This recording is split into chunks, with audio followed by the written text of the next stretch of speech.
Sud Radio, le 10h midi, mettez-vous d'accord, Valérie Expert. Et nous allons tenter de nous mettre d'accord avec Lucas Jakubowicz, journaliste politique, rédacteur en chef de Décideur Magazine. Et je rappelle votre livre, Un animal pour les gouverner tous, chez Arké Éditions. Il a quoi comme animal, Trump ? Il n'en avait pas, c'est le seul président américain qui n'a pas d'animal. Il a fait campagne en étant anti-système. Le propre du système aux États-Unis, c'est d'avoir un chien. Ouais. Donc lui, il a fait exprès de ne pas en avoir. Et une de ses phrases favorites en campagne, c'était « De quoi j'aurais l'air en promenant un chien sur la pelouse de la Maison-Blanche ?»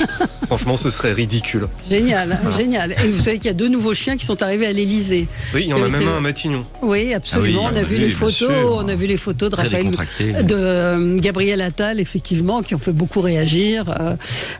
Sur ce, comme quoi on se met pas grand chose, on n'a pas grand chose à débattre, mais les 2 chiens, voilà, c'est une information pour votre tome 2 de 2 lévriers. Scoop, je pense qu'il n'y aura pas de tome 2. Il n'y aura pas de tome 2, je vais passer à un autre sujet quand même. Bon, Cédric Nouvelot, conseiller régional de Normandie, bonjour. Bonjour. Samuel Lafont, porte-parole de Reconquête, bonjour. Bonjour et à tous. Kevin Bossuet, professeur d'histoire en Seine-Saint-Denis. Bonjour Valérie. En majesté, vous êtes là ce matin. Merci d'être avec nous. 65% des Français veulent la fin du droit du sol partout, pas seulement à Mayotte. La une de l'Humanité hier qui a beaucoup fait réagir. La moitié des ministres de ce gouvernement est millionnaire. Alors, est-ce que ça vous dérange ? Est-ce que ça vous choque ? On va parler de la consultation à 30 €, de la grève de la SNCF. Bref, plein de sujets qu'on n'aura pas le temps de traiter, mais on va quand même essayer. Et on commence avec vos coups de cœur et vos coups de gueule. Lucas, on va commencer avec vous. Oui, mais pour une fois, je vais faire un coup de cœur. Un coup de cœur. Même sur Edwy Plenel. Qui est le journaliste, fondateur et boss de Mediapart. Ouais. Hier, il a annoncé sur France Inter qu'il quitterait la direction de Mediapart mi-mars. D'accord. Et j'ai envie de saluer cette initiative. Ce départ. Non, c'est pas dans ce sens-là. C'est dans un autre sens. Vous allez voir. En fait, si vous regardez dans le monde politique, dans le monde économique, dans le monde médiatique, il y a énormément de personnes âgées qui s'accrochent à leur poste. Bien sûr. Qui veulent pas partir, qui sont comme des moules à leur rocher. Et là, Edwy Plenel avait dit qu'il partirait à 70 ans. Bon, il part à 71. Il tient sa promesse et il dit lui-même qu'il était peut-être en décalage avec sa rédaction qui est entre 25 et 45 ans. Donc ça, c'est quelque chose qu'on peut saluer. J'aimerais aussi profiter de ce coup de cœur pour saluer son travail à Mediapart, si vous voulez. Et ça, c'est en tant que journaliste. Quand Mediapart a été lancé en 2008, le pari était hyper audacieux. À l'époque, c'était un journal 100% sur le web, sans annonceur, avec uniquement des abonnés payants. On est en 2024, le journal a 70 cartes de presse, ce qui est quand même énorme. Il est prospère, il a une grosse trésorerie, alors que la presse a vraiment du mal à dégager de l'argent. Et ça, c'est quand même grâce à Edwy Plenel. Absolument. Et puis, il faut aussi dire que sur le fond, c'est quand même... Là, je mets des guillemets parce que c'est une expression imagée, mais en termes de journalisme d'investigation, Mediapart siège à la table des seigneurs. C'est quand même un média qui a révélé pas mal de scoops, l'affaire Cahuzac. Qui a aussi fait quelques erreurs. Qui a fait quelques erreurs, mais tous les médias, globalement, ont fait des erreurs. Oui. Mais enfin, Toulouse, j'ai un trou de... Baudis... C'est quand même un truc... Oui, mais si on prend tous les journaux, on peut dire qu'aussi Le Point s'est foiré avec l'affaire Corbière. Enfin, il y en a plein. Oui. Le Média avec les là de Tolbiac, mais globalement, ils sont quand même assez carrés. Du reste, il y a peu d'attaques en diffamation contre eux. C'est aussi un journal... Et ce que j'ai envie de dire aussi, c'est que... Alors, il y a tout un fantasme qui dit qu'en France...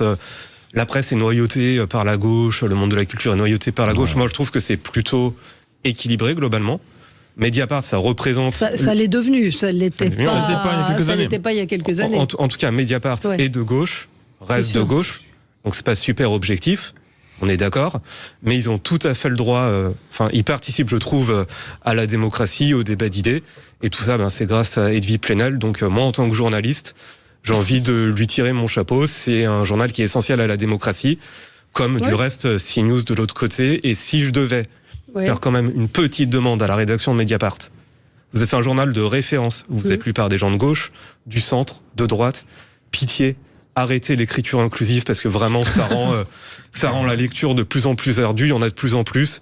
Quand on dit 45% des Français, On comprend qu'il y a des Français et des Françaises, on n'est pas obligé d'écrire les Françaises et les Français ou les Français.s.e.s.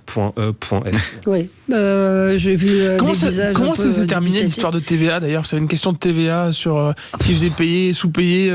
Départ, c'est une longue affaire là-dessus. Oui, il y a eu une grosse histoire, ouais. Ouais, mais je trouve que alors, je comprends cet hommage parce que Mediapart a su faire un coup, Edoui Plenel a su faire un coup. Après, moi, ce que je reproche à Mediapart et à Edoui Plenel, c'est que dans leur aspect militant en général, ils essaient de laisser le moins de place possible aux autres et ils ont sorti des affaires, mais ils essaient surtout d'opprimer, je sais pas si le terme va leur plaire, mais de faire en sorte de faire taire leurs opposants et je ne crois pas que ce soit les meilleurs représentants de l'esprit démocratique. On va pas dire autre chose. Non, puis des choix parfois, effectivement, des angles de sujets, des choses qui n'ont pas voulu être traitées à une époque. Oui, mais... Je me souviens de l'affaire Hulot et de ce qu'en avait dit justement Edoui Plenel. On ne parlait pas de ces histoires-là. Aujourd'hui, force est de constater que les choses ont bien changé. Je vais faire l'avocat de Mediapart. On va leur reconnaître un mérite. Oui, ils sont de gauche. Oui, ils sont engagés. Mais au moins, ils jouent carte sur table. Si vous prenez, par exemple, le service public, ils ont à peu près la même ligne éditoriale, mais ils sont payés par nos impôts. Ouais, oui, Kevin. Bon, ouais. On ne rendrait pas hommage à Edoui Plenel, mais sa propension comme ça à ériger des cibles et à demander des têtes, moi ça m'indispose profondément. On l'a vu récemment avec Amélie Oudéa Castéra. On a été fouiné dans sa vie privée. On s'en est pris à ses enfants pour des raisons que je trouve parfaitement ridicules. Donc certes, ils font un travail. C'est vrai qu'ils jouent carte sur table. Je n'ai rien à dire. C'est un vrai travail d'enquête. C'est un vrai travail journalistique. Mais parfois, on voit bien que le militantisme franchement, est trop surpuissant et je crois que parfois certains journalistes devraient rester à leur place. Ouais, Mediapart, me dit un auditeur, n'arrive pas à la cheville du canard enchaîné. Bah, on va pas faire le. Mais bon, vous avez raison qu'il y a eu un modèle qui a été lancé. Ils sont moins drôles que le canard enchaîné, mais c'est aussi parce que la gauche manque cruellement d'humour. C'est sûr qu'ils sont moins drôles, ça c'est sûr. Un avis? Non. Bonne retraite. Bon, bonne retraite. Bon, très bien. Ce sera le Kevin.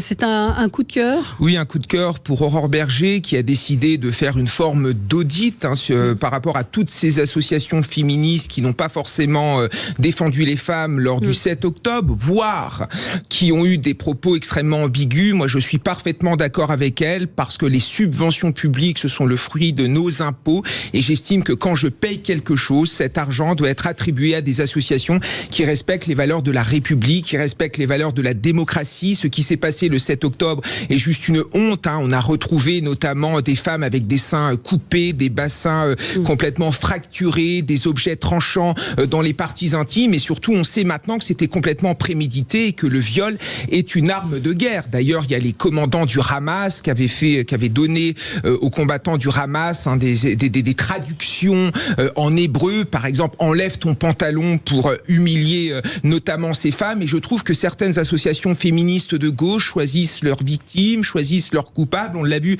avec l'affaire Mila que certaines associations n'ont absolument pas défendu parce qu'elle aurait été islamophobe, ce qui est complètement ridicule. On l'a vu récemment également avec Claire qui a témoigné sur CNews, qui a été violée par quelqu'un sous OQTF. Donc à un moment, quand on défend toutes les femmes, il faut vraiment défendre toutes les femmes. Et moi, je trouve que le féminisme à géométrie variable est juste une honte. Et on voit la même chose sur les associations LGBT. Quand il s'agit évidemment d'incriminer l'extrême droite homophobe, ils sont là et à raison. Par contre, quand l'homophobie vient des quartiers islamisés, là, il n'y a plus personne. Donc à un moment, cette chose à géométrie variable, moi, j'en ai ras-le-bol. Et voilà, le féminisme est très important. Et il ne faut pas que ce féminisme soit dévoyé par des associations qui sont dans une idéologie mortifère. Une grande enquête dans Libération, d'ailleurs, sur ces associations. Ce matin, il y a 4 pages qui reviennent sur ces ambiguïtés et ces non-réactions. Oui, il y a 2 sujets là. On a parlé déjà du Hamas. Moi, j'ai envie de rappeler que le 9 juin, les élections européennes, et j'ai envie de voir le parti de Mélenchon s'expliquer sur ses positions vis-à-vis du Hamas. Il va falloir qu'il s'explique. Premier point. Deuxième point, ce sont les subventions. Effectivement, on a une multiplication des subventions en France. Il faut qu'à un moment, on mette tout sur la table. Et d'ailleurs, c'est ce qu'a proposé Éric Zemmour tous les 16 du mois, de discuter des gaspillages d'argent public, des dépenses, de la surbureaucratisation du pays et notamment des subventions publiques qui sont distribuées. Moi, ce que j'ai envie de dire, c'est simple. Soit quelque chose, un élément, une action, subvention doit être tenue par l'État, c'est un service public, et donc c'est géré par l'État ou par un organisme lié à l'État. Soit ça ne l'est pas, et si vous montez une association, on monte un club de foot maintenant, notre premier réflexe, tous ensemble, ça ne devrait pas être d'aller chercher des subventions. Il peut y avoir des subventions pour des activités culturelles comme ça, mais le premier réflexe, ça ne doit pas être ça. Or, ce qui se passe, c'est que dans le milieu militant, il y a plein de structures, et ça a encore été prouvé récemment pour une association de gauche, ces structures ne vivent que parce qu'il y a des subventions. Que parce qu'il y a des subventions. Donc en fait, les Français paient des impôts pour subventionner, faire vivre des mouvements et des militants qui militent contre la France et contre leurs intérêts. On va y revenir dans un instant. Il est l'heure de faire une petite pause pour le journal et on continue dans un instant avec vous. Retrouvez Sud Radio Parlons Vrai à Lyon sur 105.8 FM. Sud Radio, parlons vrai. Carrefour. Sud Radio, le 10h midi, mettez-vous d'accord, Valérie Expert. Et nous sommes ensemble pour commenter l'actualité avec Lucas Jakubowicz, journaliste politique, rédacteur en chef de Décideur Magazine. Vous avez publié Un animal pour les gouverner, tous aux éditions Arquet. Cédric Nouvelot, conseiller régional de Normandie, Samuel Lafont, porte-parole de Reconquête et Kevin Bossuet, professeur d'histoire en Seine-Saint-Denis. On va évidemment reparler du droit du sol. C'était à prévoir.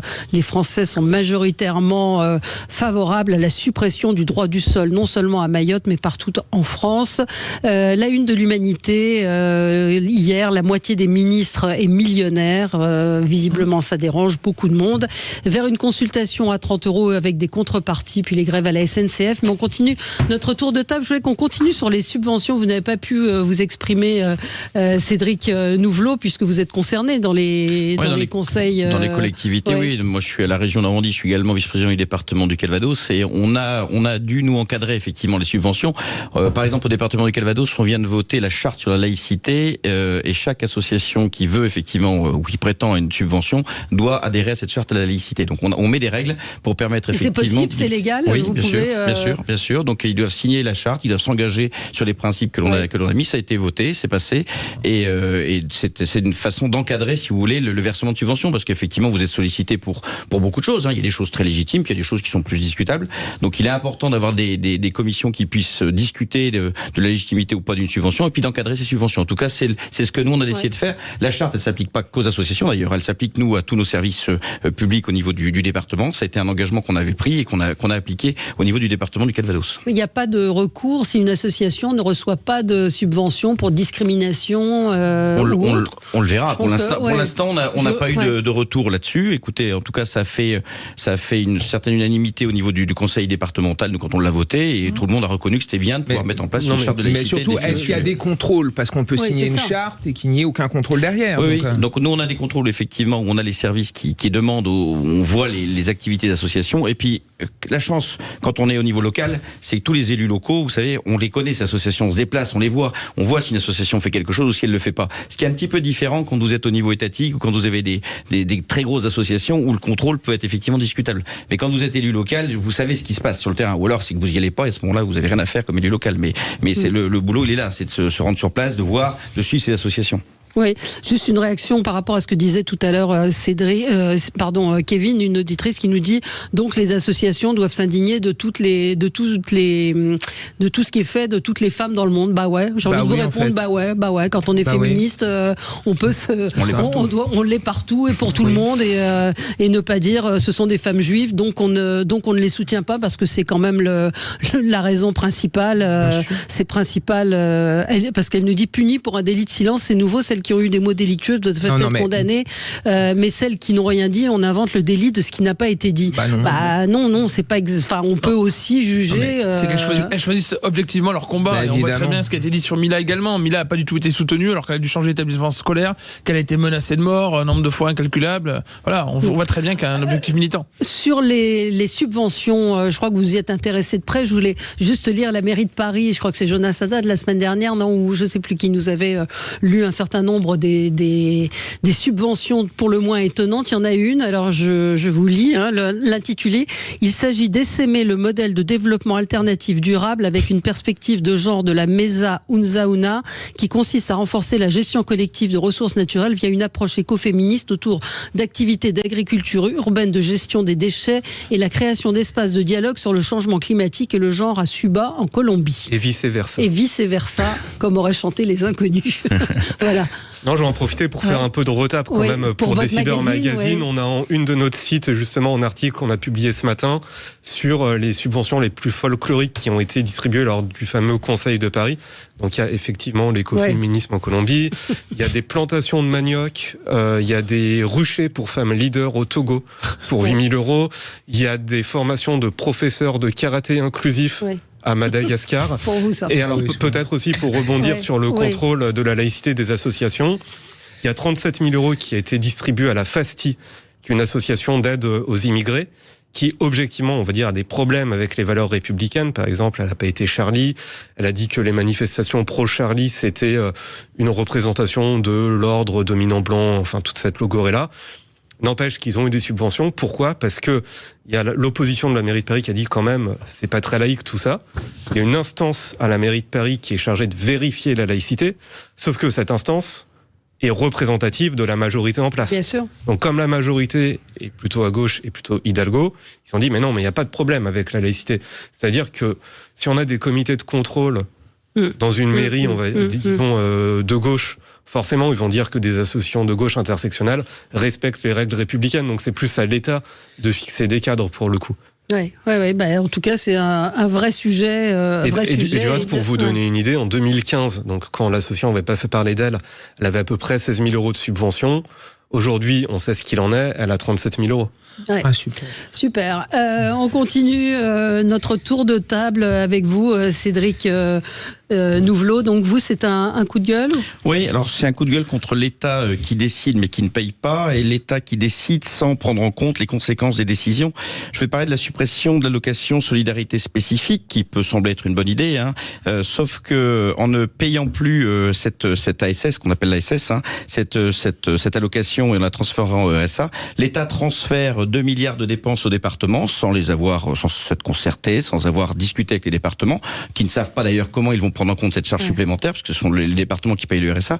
Mais plus grave, c'est que l'État ne s'est pas aperçu qu'ils allaient toucher près de 15 000 personnes handicapées, qui pour l'instant, quand on peut pas travailler, quand on est un adulte handicapé, on peut cumuler une allocation d'adulte handicapé, et on pouvait cumuler cette allocation solidarité spécifique, qui faisait à peu près 1 500 € pour vivre quand on peut pas travailler. Sauf que le RSA n'est pas cumulable avec les aides pour handicapés. Donc l'État s'est pas rendu compte de ça.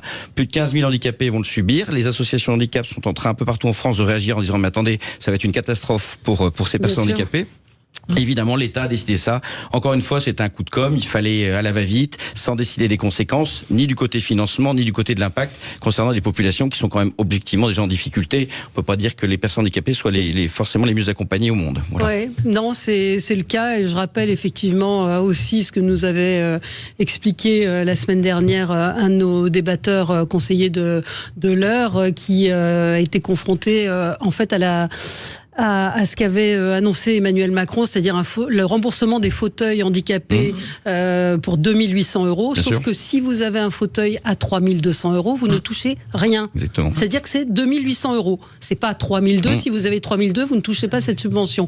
Et que la complexité du handicap et des fauteuils fait que quand vous avez un enfant, vous êtes obligé d'en changer. Quand vous êtes actif, vous n'avez pas le même fauteuil. Enfin bref, ça a été une annonce qui n'a servi strictement à rien. C'est-à-dire qu'aujourd'hui, oui, vous achetez un fauteuil à 2 800, vous êtes remboursé, 3 200, vous ne l'êtes pas. Enfin, Emmanuel Macron lance en avril une grande conférence sur le handicap avec des tonnes de mesures, et quelques mois après, vous avez 15 000 personnes handicapées qui vont subir les décisions négatives qui ont été prises. Voilà. Et j'aimerais bien rappeler à la secrétaire d'État aux personnes handicapées qui parle de ces chakras régulièrement. Je lui conseille la lecture du dossier sur les médecines alternatives dans Libération, dans Le Parisien ce matin. Bon, voilà, chakras, c'est pas forcément... ça ouvre peut-être ces chakras, mais ça aussi implique parfois certaines dérives sectaires avec de plus en plus de gourous. Mais ce qui est scandaleux sur le handicap, c'est qu'il y a beaucoup d'effets d'annonce, mais quand on regarde concrètement les choses, il n'y a pas grand-chose. Chez Reconquête, on a un pôle handicap qui est assez développé parce qu'on a des personnes qui s'intéressent particulièrement au sujet et qui sont handicapées avec différents handicaps aussi. Et on voit notamment qu'il y a eu une polémique pendant la campagne présidentielle sur les écoles dites inclusives, alors que maintenant on voit très bien qu'il y a des gens qui s'en plaignent et qu'il y a des AESH qui disent la difficulté qu'elles ont à accompagner les enfants au quotidien. Elle parle de sujets très concrets.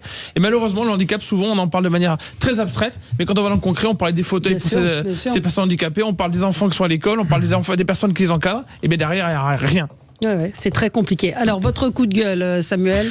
Oui, 74%. 74%, c'est le pourcentage de Français qui font peu confiance à l'État pour assurer leur sécurité. On a appris ce chiffre grâce à Stéphane Kovacs, qui a fait un très bon article dans le Figaro il y a une semaine. Alors, dans son article, elle parle notamment des gens qui commencent à vouloir se défendre eux-mêmes, acheter des armes, faire des cours de défense personnelle. Je pense que il faut voir ce qu'il y a en amont, comme je lui ai répondu d'ailleurs sur ex-Twitter. C'est-à-dire que ce qui est grave derrière tout ça, c'est qu'il y a un risque de destruction du contrat social tacite qui nous lie. Bien sûr. Je m'explique. Nous avons tous abandonné une part de notre liberté en considérant que c'est l'État qui doit assurer la sécurité et faire régner la justice.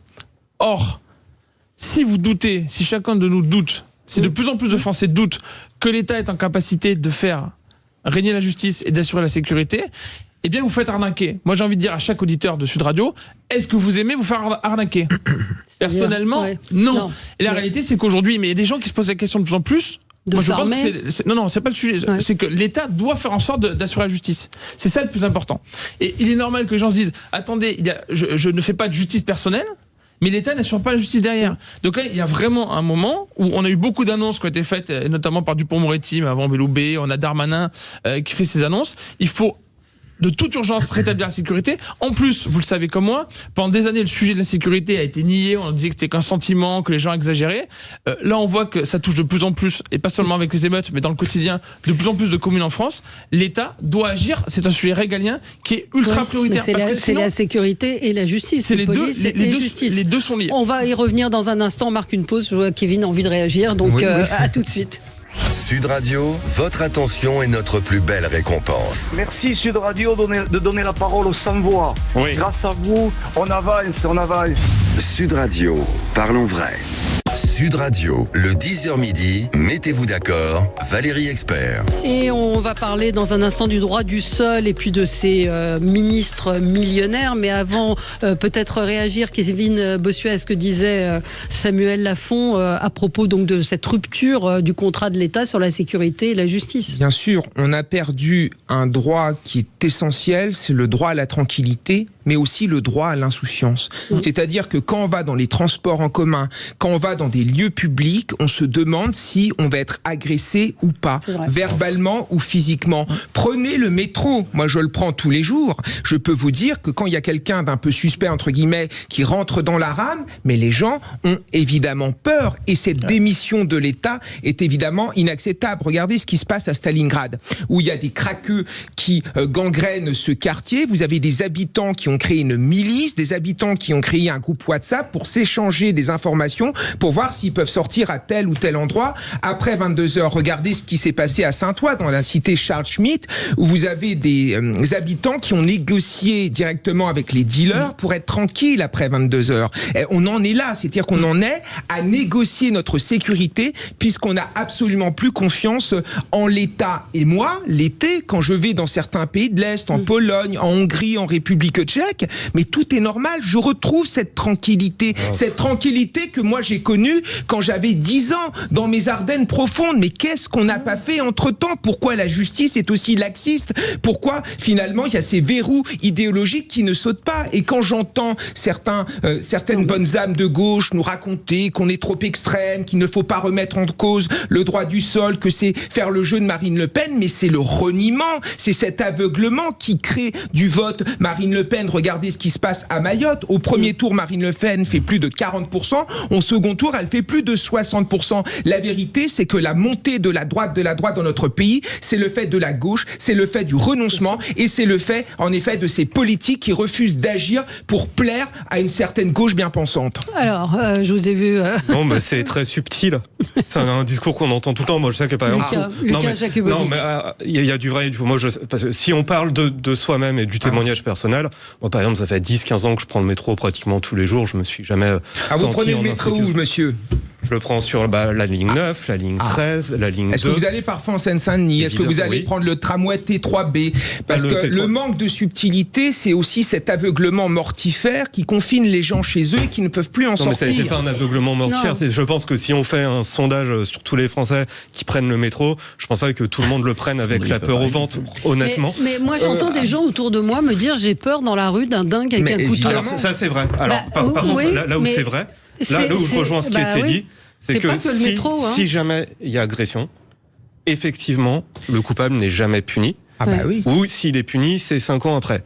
Et là où je rejoins ce qui a été dit, c'est sur le cours première année Sciences Po, je pense qu'on l'a tous suivi, sur l'homme naturellement bon, Hobbes, etc. Effectivement, si l'État ne fait pas son travail de protection, effectivement, les gens s'auto-organisent eux-mêmes en milices, etc.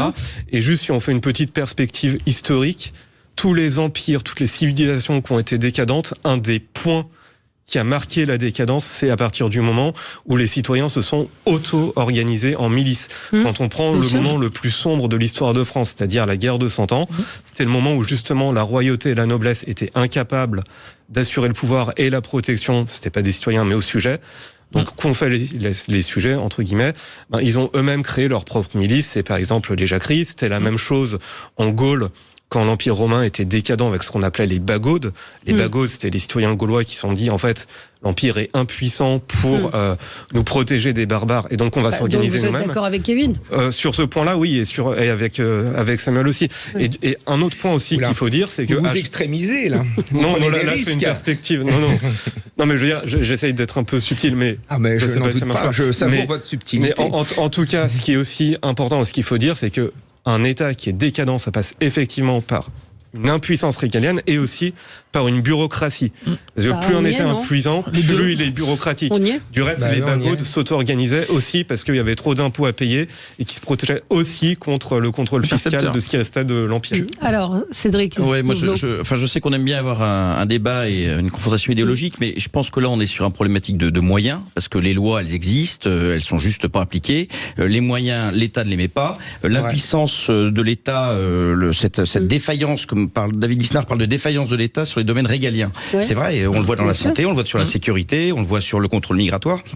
Tout ça, effectivement, génère de l'inquiétude, génère une poussée des extrêmes qui est la conséquence presque logique de ça. Simplement, l'État devrait se recentrer sur ses missions régaliennes et laisser quand même aux collectivités, laisser aux structures qui sont plus locales leurs prérogatives, parce que l'État aime bien s'occuper de tout, mais fait pas ce qui est normalement son rôle premier. Et le rôle d'assurer la sécurité, c'est le rôle premier d'un État, c'est même le rôle même d'une nation. C'est déjà ça qu'il doit effectuer, il ne le fait pas. Et on a besoin de moyens. Donc moi, j'aimerais bien que l'État, à un moment, arrête de s'occuper de tout, s'occupe de ses missions régaliennes, applique les lois, mettre les moyens là où il faut. Ce qu'on voit en Mayotte, c'est aussi la défaillance du nombre de policiers, de gens capables de maintenir l'ordre. Donc on a un vrai sujet sur les moyens. Alors il y a toujours des grandes envolées de l'État pour dire ça serait bien, on va rétablir ceci, mais ils y mettent pas les moyens en face. Donc évidemment, ça ne peut pas marcher. Et on le voit bien. Encore une fois, santé, sécurité, même défaillance de l'État sur ces domaines régaliens, même conséquence. Et vous parlez beaucoup du métro, mais enfin je peux vous dire que tout le monde ne vit pas à Paris. Quand on est effectivement dans les régions, on a aussi ce sentiment. Alors, avec des inquiétudes qui sont différentes, mais on peut avoir ce même sentiment de voir qu'il n'y a plus de services publics, que les gens se sentent un peu délaissés. Et ça, c'est un vrai sujet. Et on a de cesse de dire, donnez-nous les moyens au niveau département, région, commune, laissez-nous faire nos boulots. On sait le faire, et souvent bien mieux que l'État. Et par contre, que l'État se recentre sur ses fonctions régaliennes et les assume.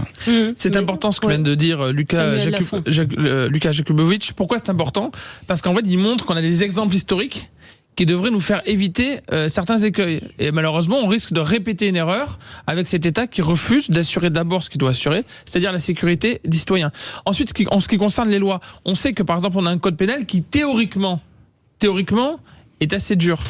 Mais derrière, on a un code de procédure pénale qui est loin d'être dur. On sait également que les magistrats ne sont pas tenus à un certain nombre de peines, donc il n'y a pas de peine plancher, il n'y a plus de peine plancher en France.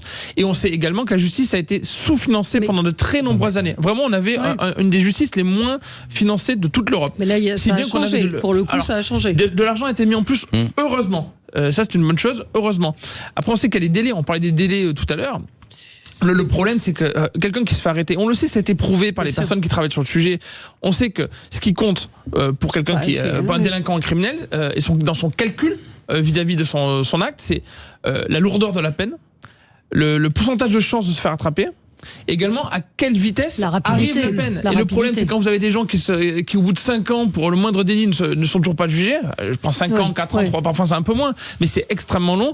Eh bien, ces personnes ne se sentent pas du tout menacées par la loi, elles ne se sentent pas obligées de respecter la justice. Effectivement, la condamnation est tellement éloignée du fait du délit que ça n'a plus de sens.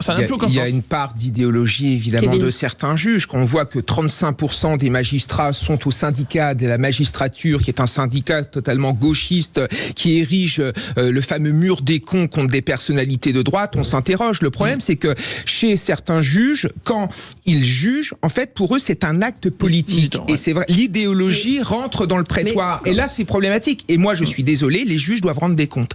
C'est la seule profession où on ne rend pas des comptes. Moi, si je fais mal mon travail dans ma salle de classe, il y a une plainte et je dois rendre des comptes au rectorat. Pourquoi les juges ne le font jamais ? Parce que vous avez un dossier, et quand vous écoutez les magistrats, et même le ministre de la Justice, ils vous disent que la France est l'un des pays les plus sévères, même si on n'a pas ce ressenti-là, mais que les condamnations sont souvent plus dures qu'ailleurs. Donc, donc on a un petit peu de mal à, effectivement, ce principe de réalité. Premièrement, j'entends souvent l'argument suivant, c'est il y a de plus en plus de condamnations, donc ça veut dire que l'État est plus dur. Non, ça veut dire qu'il y a de plus en plus de délits et de crimes. Voilà. Et on sait qu'il y a une explosion de l'insécurité. Ça, c'est le premier point. Le deuxième point, sur les peines en elles-mêmes.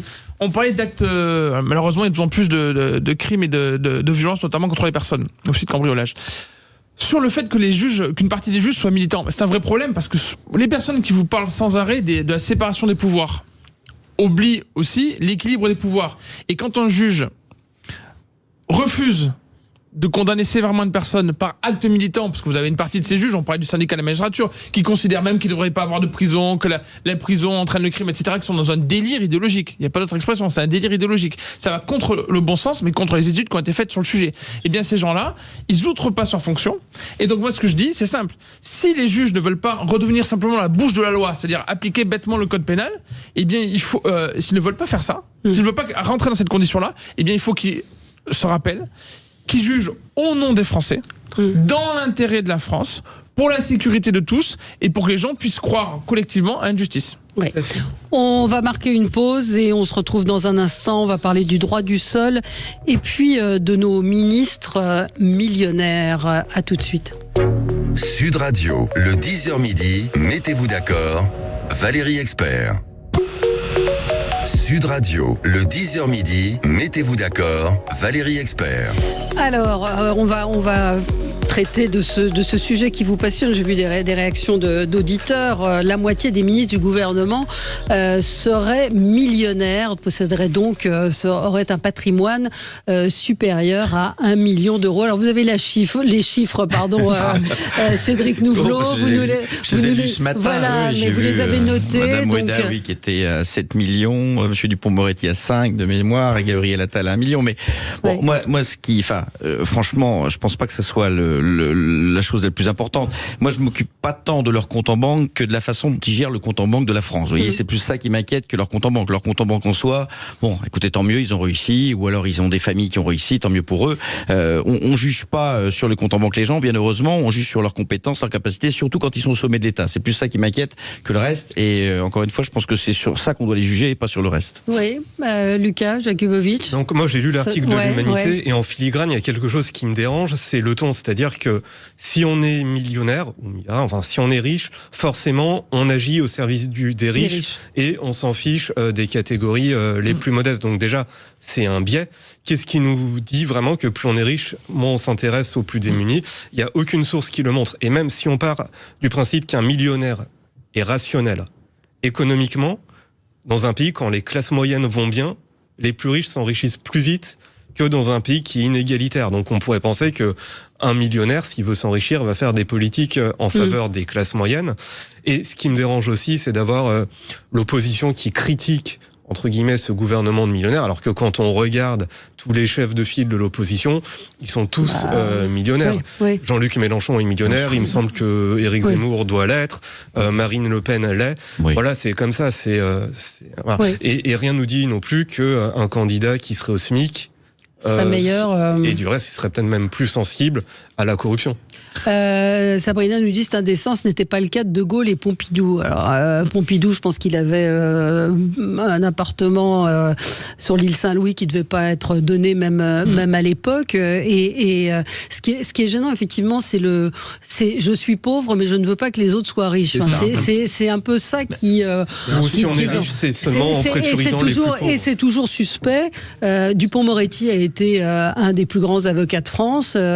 5 millions de patrimoine. Ça, évidemment que c'était énorme, mais je pense qu'il aurait été aux États-Unis, il aurait eu beaucoup plus d'argent que ça. Enfin, je veux dire, c'est des carrières, c'est des gens qui arrivent, qui ont 60 ans et qui ont fait leur vie avant. Ce qui est insupportable, c'est la haine du possédant, c'est la haine de l'héritage et c'est la haine de la méritocratie. Si les gens ont hérité, si les gens ont réussi, mais tant mieux pour eux. Moi, je ne comprends pas cette mentalité française de toujours observer ce que gagne le voisin et au lieu d'essayer de l'égaler, voire de le dépasser, on le jaloux. C'est une mentalité qui est quand même très française. Et concernant les hommes politiques, moi, je m'en claque complètement de leur patrimoine. Je trouve qu'on fait beaucoup de papiers où on parle beaucoup de choses dont on se fout complètement. Je pense au chien de Gabriel Attal, à l'homosexualité de Gabriel Attal, ou encore à toutes ces polémiques complètement stupides. Moi, je juge un homme politique à ses actes. Et moi, ce que je souhaite pour la France, c'est que ce pays soit extrêmement bien dirigé. Le reste, je pense, je laisse ça à l'extrême gauche la plus haineuse ou à l'extrême droite la plus bête.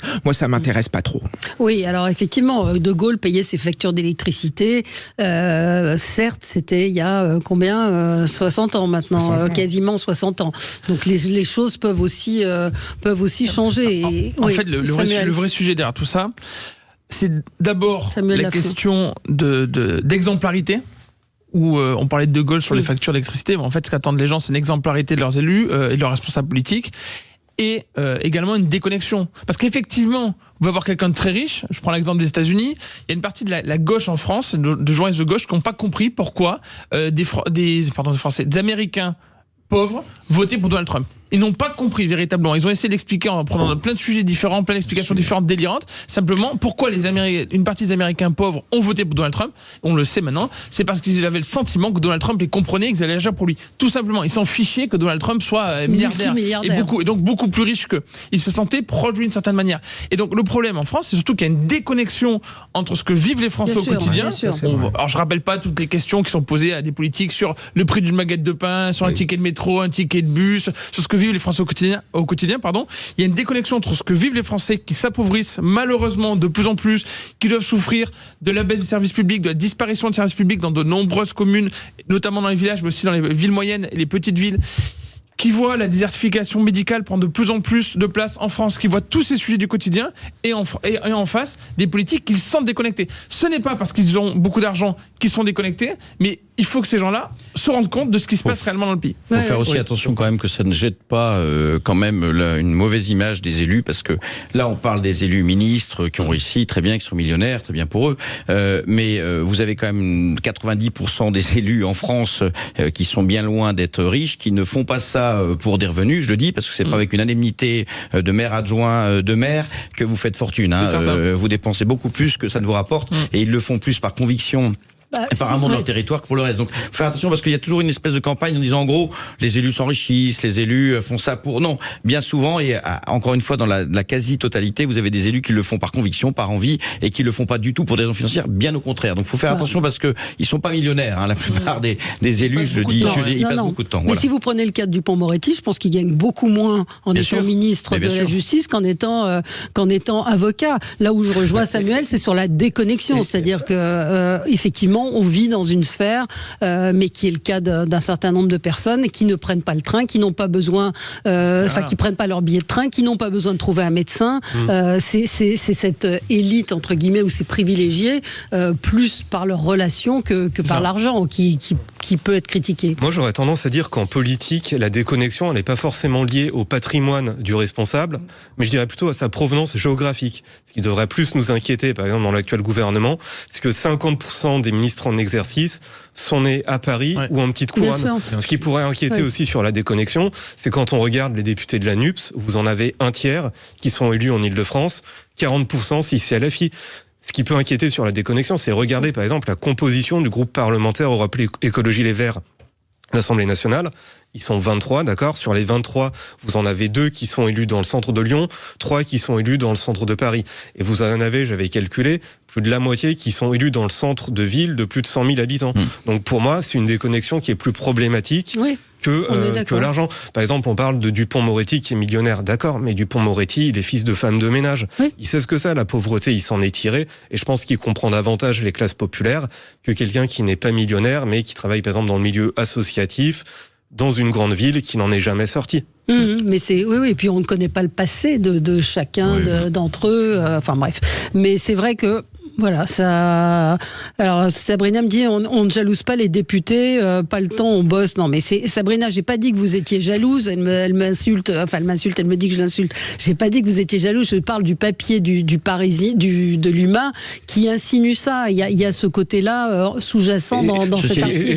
J'ai juste ceci, un autre bienfait entre guillemets des riches en politique. On va prendre l'Assemblée nationale. Dans le groupe La République En Marche, donc la législature 2017-2022, il n'y avait jamais eu autant de députés riches. Alors, ils n'étaient pas millionnaires, mais ils étaient riches.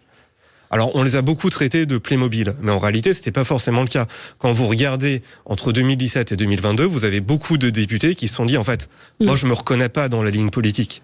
Je retourne dans le privé. Après tout, je gagnais moins en étant député.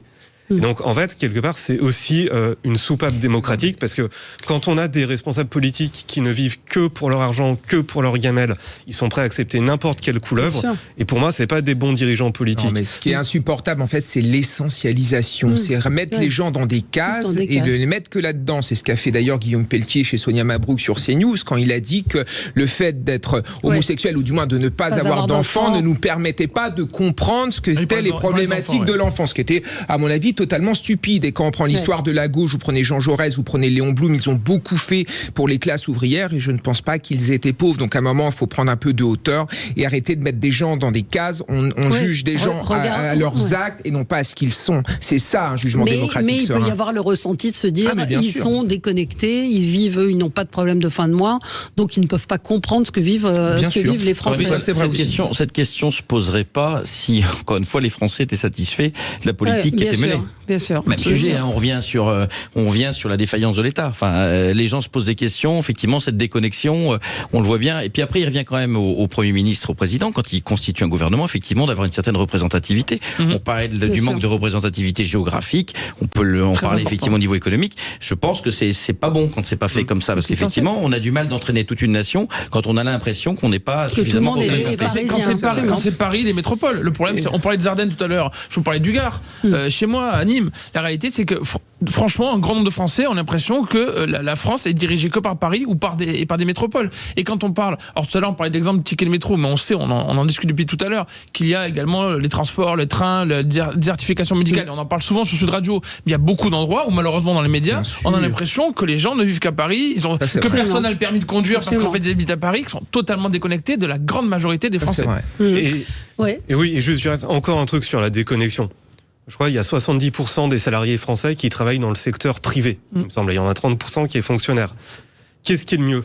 C'est un parti politique dans lequel on a 70% des responsables qui ont travaillé dans le privé et qui parfois ont fait fortune, ou un parti politique dans lequel 70% des élus sont fonctionnaires, sont dans des associations publiques ou des ONG, mais sans être millionnaires. Moi, franchement, en tant qu'électeur, je ferais plus confiance au premier parti. On va parler du droit du sol. C'est évidemment l'un des sujets aujourd'hui qui revient dans l'actualité. On marque une toute petite pause et on se retrouve dans un instant.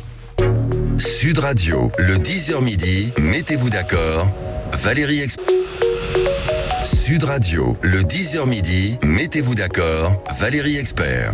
Après, la question, c'est est-ce qu'on a besoin de tous les ministres qui sont là ? Ça, c'est ce qu'on se racontait en off. 65% des Français souhaitent la fin du droit du sol sur l'ensemble du territoire. C'est un sondage CSA pour CNews, Europe 1, le JDD. Alors, certains y verront peut-être un parti pris, mais non, ça correspond à d'autres consultations qui ont pu être faites après l'annonce l'annonce donc de Gérald Darmanin de vouloir en finir avec le droit du sol à Mayotte, pourquoi pas sur le reste de la France? C'est la question qui se pose aujourd'hui. Je ne sais pas qui est Samuel. Alors vous avez eu la chance sur Sud Radio d'entendre Anne-Marie Le Pourriette expliquer le droit du sol et parler du comportement de Gérald Darmanin. Effectivement, alors je vous résume sa pensée, que je partage totalement. On ne comprend pas trop ce que veut faire le gouvernement. Quand Darmanin annonce qu'il faudrait supprimer le droit du sol juste à Mayotte, on se demande mais pourquoi ne pas le faire partout? Clairement. Est-ce que constitutionnellement c'est possible? Voilà, véritablement. Donc elle parle de l'article 73 de la Constitution qui permet dans les départements d'outre-mer de prendre certaines dispositions. Mais la réalité, c'est que on voit le manque du courage du gouvernement, alors que les Français sont très largement, le sondage que vous avez cité le rappelle, à 65%, très largement pour la suppression du droit du sol. Et en fait, c'est le droit du sol, mais c'est un élément parmi tant d'autres. Oui. Le problème dans ce pays, depuis des années, c'est qu'on a distribué la nationalité française. Or, est-ce que vous considérez que la nationalité française a de la valeur? Oui, elle a de la valeur. Donc, une chose qui a de la valeur, on ne la distribue pas au monde entier. On a vécu dans un délire qui est entretenu par des idéologues qui nous expliquent que le droit du sol serait à la fondation de la nation et que s'il n'y avait plus de droit du sol, on serait plus en démocratie, que ce serait un pays, qu'on entrerait dans un pays horriblement fasciste, enfin des délires complets. La réalité, c'est que le droit du sol, c'était rappelé par Madame Le Pourriette, temporaire, à un moment faire de la chair à canon. Alors j'ai envie de dire à tous les bonnes âmes de gauche, est-ce que vous voulez c'est faire de la chair à canon pour des armées actuellement? Non, c'est pas véritablement ça. Donc le droit du sol aujourd'hui tel qu'il est, il entraîne des conséquences qu'il faut regarder en face. Quand ces bonnes âmes de gauche vous disent il y a l'expression français de papier qui monte, elle est insupportable. Mais la réalité c'est que toutes les décisions, tout ce qui soutiennent en termes de politique d'acquisition de nationalité est délirant, parce qu'en fait aujourd'hui on peut devenir trop facilement français automatiquement et on arrive à des choses complètement ubuesques qu'on ne voit pas dans d'autres pays, où vous avez des Français qui disent, enfin des personnes qui ont la nationalité française, qui disent vous les Français, ou qui disent je me sens pas français, et ça n'a aucun sens. Donc on peut le faire facilement, comme le rappelait ce professeur émérite de droit public, on n'a pas besoin de passer par la Constitution, on peut le faire par la loi, très simplement, par le Parlement, par les représentants des Français. Il faut d'urgence supprimer le droit du sol partout en France et revenir sur tout ce qui permet d'acquérir la nationalité française trop facilement. Laurence, une auditrice me dit je suis française, mon mari aussi, nos enfants sont nés en Belgique, on a dû demander au procureur du roi pour qu'il soit belge. Moi j'ai une amie dont les parents sont portugais, elle est née en France, ses parents n'ont pas voulu qu'elle ait la nationalité française, ils l'ont demandé plus tard, mais pendant un moment elle n'avait pas la nationalité française. Notre auditeur me dit Mayotte n'a pas d'eau, pas de service public, c'est le tiers-monde, et vous parlez du droit du sol, justement c'est peut-être là, aller à Mayotte, voir ce qui se passe. Hier on en parlait avec Estelle Youssoufa qui était invitée, députée de Mayotte de Philippe David, et j'ai discuté avec elle avant. Moi j'étais très dubitative sur l'impact du droit du sol, elle me dit mais c'est essentiel, c'est un appel d'air, alors il y en a d'autres, mais celui-ci est indispensable, c'est indispensable de le réformer. Cédric. Alors moi sur ce sujet, je pense qu'effectivement il faut qu'il y ait un vrai débat. Je voudrais pas non plus que le gouvernement nous rejoue la loi sur l'immigration, c'est-à-dire on fait un effet d'annonce et puis ensuite le Conseil constitutionnel nous réécrit la loi, parce que vous savez que c'est pour ça que les LR ont décidé de lancer un référendum d'initiative populaire pour essayer justement de remettre les clauses et les conditions, parce que le droit du sol c'est une question, effectivement c'est pas le tout. Si on continue à ne pas encadrer les allocations, ce que l'on peut verser en mettant des conditions qui sont claires, qui sont pas les LR demandent par exemple une durée de résidence de 30 mois pour bénéficier des prestations familiales, c'est pas quelque chose de complètement farfelu. Donc vous voyez, il y a des choses qu'on peut mettre en place de façon encadrée. Et puis on a la difficulté quand même de l'immigration choisie. Moi je me souviens que c'était quelque chose que portait Nicolas Sarkozy à l'époque, et tout le monde à l'époque était contre, hein. Mais on a besoin à la fois de limiter et de contrôler cette immigration, mais aussi d'avoir une immigration choisie. Moi je pense qu'on en a besoin. Moi je travaille dans l'industrie, dans quelles que soient les filières, on manque de personnes en ce moment.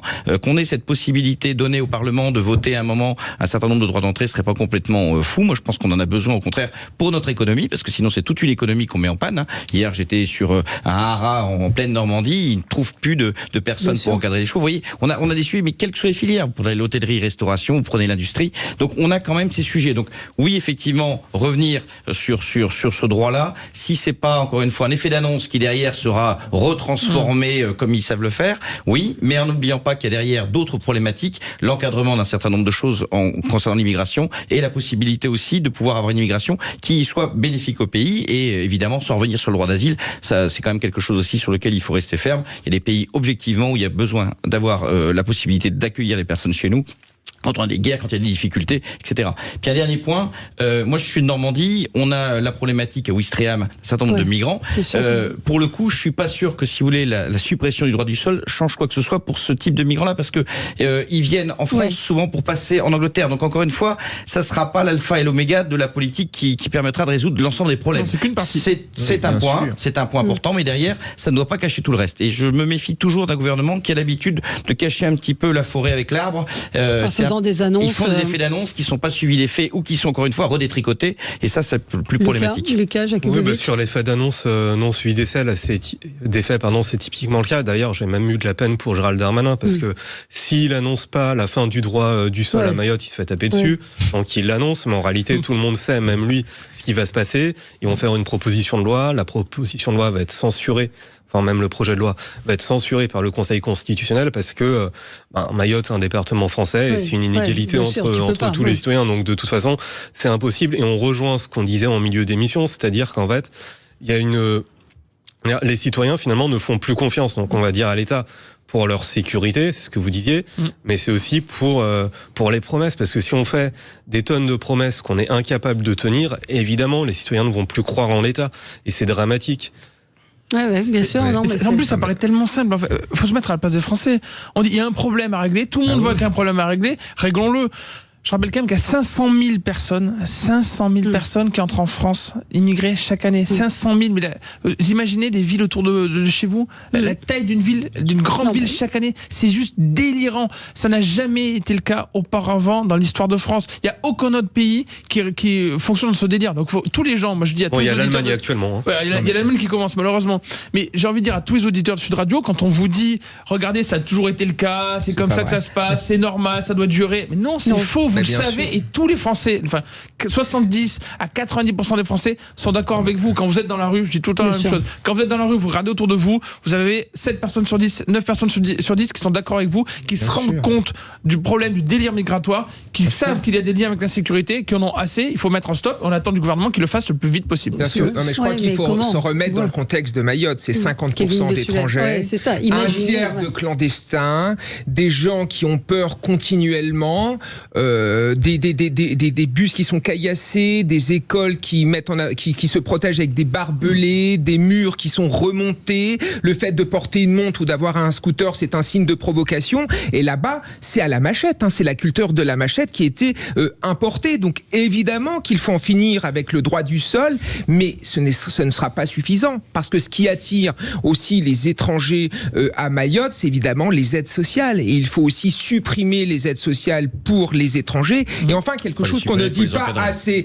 Derrière cette submersion migratoire, il y a aussi un vrai projet politique. Parce que le président du Comore a toujours considéré que Mayotte était comorienne, et il utilise l'arme de la submersion migratoire, en effet, pour faire en sorte qu'à terme, que le Mayotte devienne comorienne. Et quand on sait qu'on verse 150 millions d'euros pour que les Comores récupèrent leurs ressortissants sous OQTF, et qu'ils ne récupèrent pas, et que le président comorien n'a de cesse de taper sur la France, n'a de cesse de dire que la France est en dessous de tout, ça pose quand même une question. Et dernière chose que je voudrais dire aussi, parce qu'on a l'impression que la remise en cause du droit du sol, c'est on ouvre l'ère du fascisme tonitruant. Regardez ce qui se passe ailleurs en Europe, que ce soit en Pologne, que ce soit en Italie, que ce soit en Suisse, par exemple. Eux, ils appliquent le droit du sang. Et même si on fait l'histoire de France, par exemple, à la Révolution française, puisque les gauchistes adorent se référer à cet événement historique, ce qui était mis en avant, c'est le droit du sang. C'est simplement au 19e siècle, on a préféré le droit du sol pour des raisons de conscription, pour faire en sorte que les étrangers puissent entrer dans l'armée. Donc à un moment, c'est un choix. Il n'y a rien de fascisant à faire ce choix. C'est simplement, il faut faire preuve de pragmatisme, et les Français l'ont compris, puisqu'ils sont à 65% pour la fin du droit du sol à l'échelle nationale. Lucas. Donc Kevin parlait de la Révolution française. Moi, je vais revenir sur l'Empire romain. Là, je suis en mode Empire romain ce matin. Vous savez, quand l'Empire romain était en train de s'effondrer, en fait, ce qui s'était passé, c'est qu'au début, il y avait donc des tribus barbares. Les premières étaient les Goths et les Francs, qui ont été intégrés à l'Empire romain et qui ont servi, entre guillemets, d'alliés aux Romains. Et ensuite, d'autres, entre guillemets, tribus ou peuples sont arrivés. On peut parler des Huns, notamment. Et là, après, les derniers Romains jouaient une tribu contre l'autre pour essayer un peu de se maintenir. Et quand on regarde ce qui se passe à Mayotte actuellement, ça me fait vraiment penser à ça, dans le sens où le premier corps étranger qui est arrivé, c'est effectivement les Comoriens. Aujourd'hui, on a ce qui se passe à Mayotte, on a des Soudanais, on a des Congolais qui viennent, et là on voit que l'État se dit, mais en fait finalement, on va s'allier avec peut-être les migrants comoriens pour faire obstacle aux Somaliens, aux Congolais, etc. Et ça fait vraiment penser à l'Empire romain en déliquescence, avec quand même une nuance importante, c'est que on parle beaucoup d'invasion barbare, mais en réalité, quand il y a eu des invasions barbares, les tribus germaniques étaient une minorité dans l'Empire, ce qui n'est pas le cas à Mayotte, où là, les Mahorais, on va dire, originels sont devenus une minorité. Je crois que c'est seulement 10% des naissances dans la maternité de Mamoudzou qui sont des Mahorais d'origine, de l'île. Ouais. Vous savez, là, je suis toujours un peu... Moi, je suis pas historien, mais je vais être très, très pragmatique. Ce qui avait bien fonctionné pendant un moment à Mayotte, c'est quand on avait pu envoyer des moyens, des forces de police, qui ont pu pendant un moment effectivement arrêter certains groupes, qui ont pu contrôler un peu mieux l'immigration qui est telle qu'elle était. Et quand il a fallu les renvoyer en France parce qu'il y a eu les émeutes, le problème à Mayotte est revenu. Donc je reviens sur mes histoires de moyens. C'est qu'à un moment vous pouvez décider effectivement de changer et d'aller vers le droit du sol si vous mettez pas les moyens pour appliquer. D'ailleurs le gouvernement avait promis un grand plan de renfort, de sécurité là-bas sur place, qui a été inefficace, faut le dire, qui a marché un petit peu à la marge. Tant qu'ils ont pu laisser les moyens de police là-bas sur place, moi ça m'a un peu amusé quand on a vu débarquer de l'avion 15 personnes du GIGN, enfin sans blague. Enfin c'est pas ces moyens-là c'est encore une fois on est dans la politique spectacle. On n'est pas dans l'efficacité. Ce que demandent effectivement la plupart des gens de Mayotte, c'est qu'on envoie des forces de police, qu'on leur envoie des personnes capables de faire appliquer la loi, de pouvoir les laisser en sécurité. Encore une fois, on va encore débattre du droit du sol. Si derrière ça passe, mais sans moyens, ça sera d'une totale inefficacité. Donc attention à exiger au niveau du gouvernement des moyens et pas simplement rester sur le fond idéologique qui est important, on débat, mais qui n'est pas suffisant pour être efficace. Non, mais il faut mettre fin à la pompe aspirante. On parlait tout à l'heure de la suppression des aides. On distribue un pognon de dingue, pour prendre une expression bien connue, au monde entier. Alors, il y a aussi les 150 millions qu'on envoie aux Comores pour se faire insulter. Au bout d'un moment, les Français en ont assez. Ils ont l'impression que l'État les fait pas respecter. Mais simplement, il faut supprimer la pompe aspirante. Et derrière, on peut faire des choix budgétaires, employer des moyens pour faire respecter la sécurité sur l'île. La sixième puissance du monde se fait quand même humilier par les Comores. Il y a quand même une question aussi de gens qui viennent nous aider à bosser. C'est fini pour aujourd'hui. Merci à tous les quatre. Dans un instant, c'est Philippe David qui sera avec vous. Bonne journée. Sud Radio. Parlons vrai. Sud Radio. Parlons vrai.